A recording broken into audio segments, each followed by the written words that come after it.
Hello and welcome to the 6x4 Gardener. Why am I sat on the floor of my 6x4 greenhouse?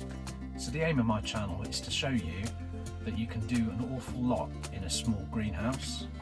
We're often told that a 6x4 greenhouse is too small. We've all seen the videos of Charles Dowding and Hugh Richards, for example.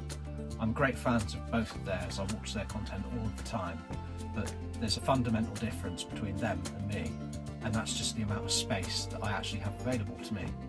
However, I'm still able to grow an awful lot of food every year.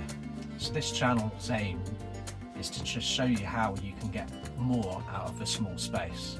In this series I'll show you how to build a foldable staging system like this, where you can start your seedlings off in the spring and fold them away when you get to the summer to grow taller crops like tomatoes and cucumbers. So if nothing else, what I'm keen to show you is that there are huge opportunities to still grow plentiful amounts of food.